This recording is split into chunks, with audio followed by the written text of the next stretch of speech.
Shalom, firman Tuhan kali ini dengan tema bersama Yesus mengatasi badai kehidupan. Terambil dari kitab Matius 8 ayat yang ke-23 sampai ke-27. Lalu Yesus naik ke dalam perahu dan murid-muridnya pun mengikutinya. Sekonyong-konyong mengamulah angin ribut di danau itu sehingga perahu itu ditimbus gelombang. Tetapi Yesus tidur. Maka datanglah murid-muridnya membangunkan dia, katanya, "Tuhan, tolonglah kita binasa." Ia berkata kepada mereka, "Mengapa kamu takut, kamu yang kurang percaya?" Lalu bangunlah Yesus menghadap angin dan danau itu, maka danau itu menjadi teduh sekali. Dan heranlah orang-orang ini, katanya, "Orang apakah dia ini sehingga danau dan angin pun taat kepadanya?" Saudara, apa yang bisa kita pelajari dari firman Tuhan ini? Yang pertama, adanya terpaan yang tidak terduga. Dikisahkan Yesus naik ke dalam perahu dan murid-murid mengikutinya. Berbicara tentang ketaatan. Ketaatan tidak menjanjikan langit selalu cerah dan jalan selalu rata. Ketaatan kadangkala Tuhan izinkan masalah datang dalam kehidupan kita. Jadi ketika kita taat kepada Tuhan, bukan berarti kita lepas daripada masalah. Tetapi ketaatan itu di dalamnya ada penyertaan Tuhan yang luar biasa meskipun kita menghadapi badai kehidupan. Dikatakan di ayat yang ke-24 tadi, sekonyong-konyong mengamuklah angin ribut di danau itu. Saudara, kata angin ribut dari kata aslinya yaitu seismos, yang artinya seperti gempa bumi. Jadi goncangannya begitu luar biasa sekali. Dan dikatakan tadi, sehingga perahu itu ditimbus gelombang. Dan ini ada kemungkinan perahu mereka pun bisa terbalik oleh karena angin ribut itu. Jadi ketaatan kita kepada Tuhan sekali lagi tidak menjamin kita lepas daripada masalah. Tetapi ketaatan kita kepada Tuhan itu mengandung pengertian bahwasanya ada Tuhan di dalamnya.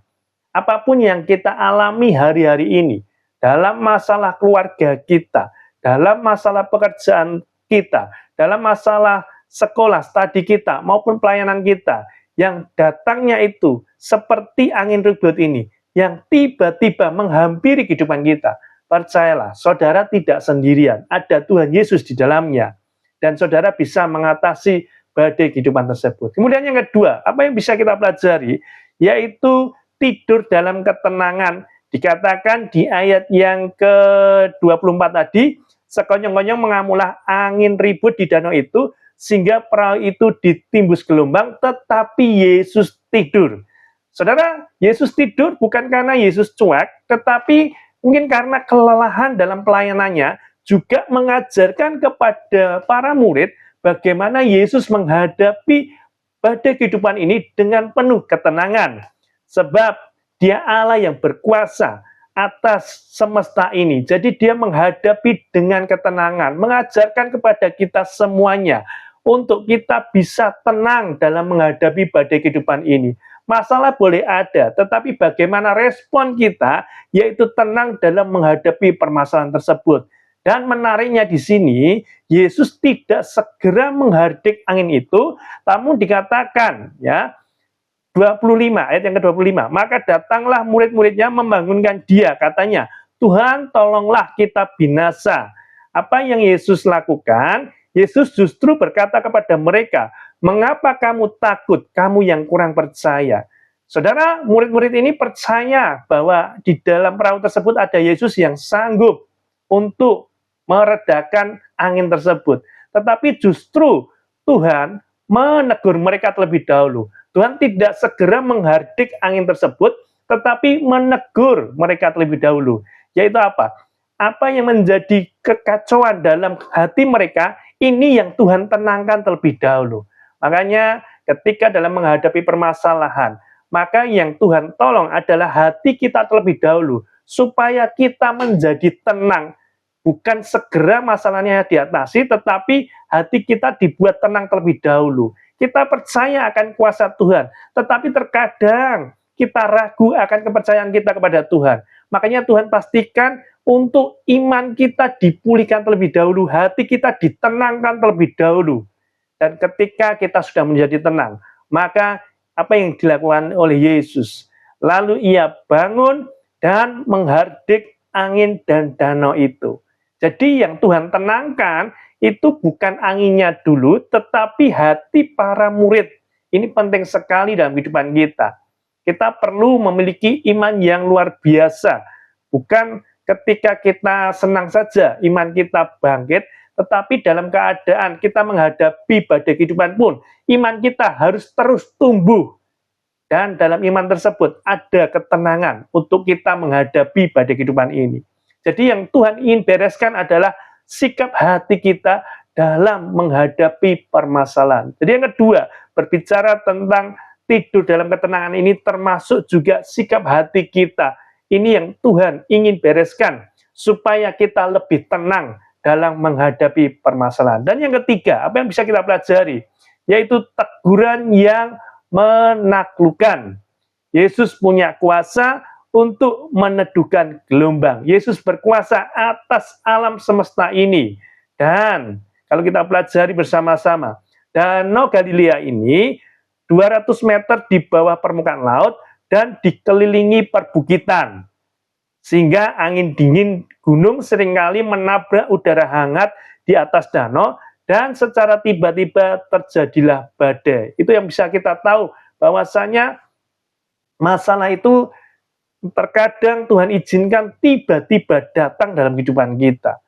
Iman tidak berarti Tuhan akan menghentikan badai, tetapi Tuhan akan menguatkan kita melewati badai. Ini yang dialami oleh para murid. Bagaimana Tuhan tidak langsung menghentikan badai, tetapi Tuhan menguatkan hati para murid untuk mengatasi badai tersebut.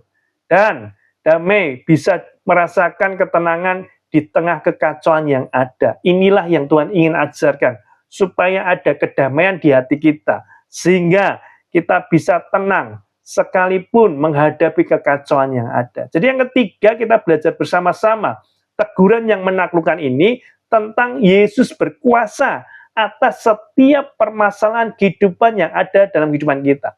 Tidak ada masalah yang tidak bisa diselesaikan oleh Yesus. Apapun itu dalam keluargamu, baik itu keuangan, baik itu kesehatan, ataupun masalah yang mungkin kita rasa secara manusia berat, percayalah, selama kita beriman kepada Yesus, maka Yesus berkuasa untuk mengatasi setiap permasalahan kita. Untuk itu diperlukan kedamaian, ketenangan yang lahir dari hati kita, sehingga dengan kedamaian, ketenangan yang Tuhan berikan itu, kita mampu melewati badai kehidupan, dan kita bisa mengatasi badai kehidupan, sebab kita percaya ada kuasa dari Yesus yang menyertai setiap kita. Dan kita bisa gunakan kuasa tersebut untuk menaklukkan setiap masalah-masalah kehidupan kita. Intinya adalah bagaimana kita bisa hidup sesuai dengan kebenaran firman Tuhan, melekat kepada Tuhan, dan belajar terus-menerus tinggal dalam ketenangan bersama dengan Tuhan. Sebab dengan ketenangan tersebut, Tuhan akan memberikan kekuatan penyertaannya atas setiap kehidupan kita. Doa saya, saudara semakin dikuatkan menghadapi badai kehidupan yang datang tiba-tiba, yang tidak kita prediksi sebelumnya. Tetapi percayalah, dalam perahu kehidupan kita ada Yesus yang memberikan kita kekuatan, yang memberikan kita ketenangan, yang memberikan kita kedamaian, sehingga kita mampu menaklukkan badai kehidupan tersebut. Doa saya, saudara semakin kuat, semakin tenang bersama Yesus. Bersama Yesus kita cakap menanggung segala perkara. Tuhan Yesus memberkati.